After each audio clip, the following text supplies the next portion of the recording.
In a chilling escalation of violence, the Democratic Republic of Congo, DRC, has once again become a blood-soaked battleground for Islamist militants.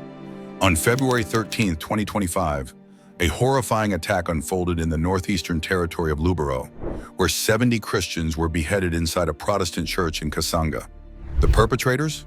Suspected members of the Allied Democratic Forces, ADF, a ruthless group with ties to the so-called Islamic State, ISIS. This latest atrocity has sent shockwaves through the Christian community and underscored the growing Islamist stranglehold on parts of the DRC. The nightmare began at 4 a.m. in the village of Maba.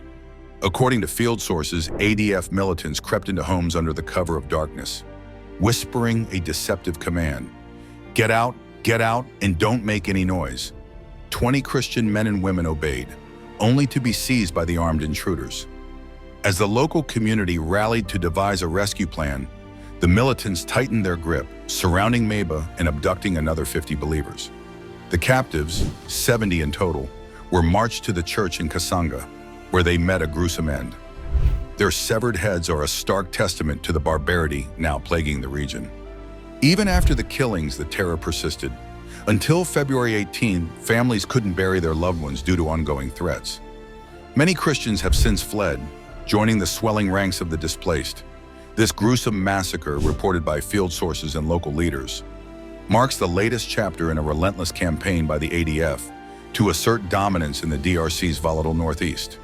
The group, which pledged allegiance to IS in 2019, has transformed from a shadowy Ugandan insurgency into a formidable jihadist force, exploiting the region's instability to sow terror.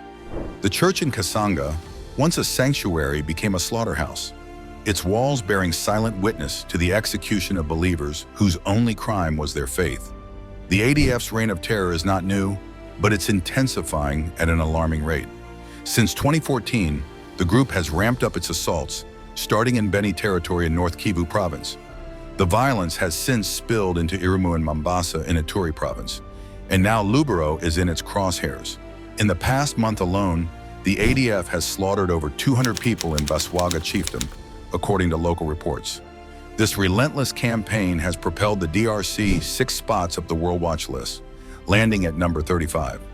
In 2024, 355 Christians were killed for their faith, up from 261 the year prior, while an estimated 10,000 were uprooted, a tenfold increase from 2023.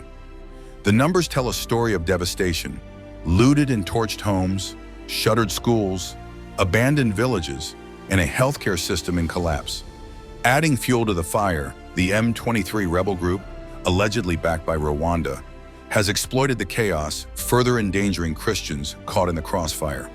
The ADF's vision is clear: to carve out a proto-state governed by Sharia law, with eastern DRC as its battleground. As Congolese forces struggle to contain the threat, and regional tensions with neighbors like Rwanda flare, the Islamist grip tightens. With ISIS's ideological backing, the group has morphed from a local insurgency into a sophisticated terror network, leaving a trail of bodies in broken communities. For the DRC's Christians, each day brings fresh fear of abduction, execution, or displacement. As the world watches, the question looms: how much longer can this beleaguered nation withstand the Islamist onslaught? For now, the faithful flee, the dead wait for burial, and the ADF's shadow grows darker over the Congo.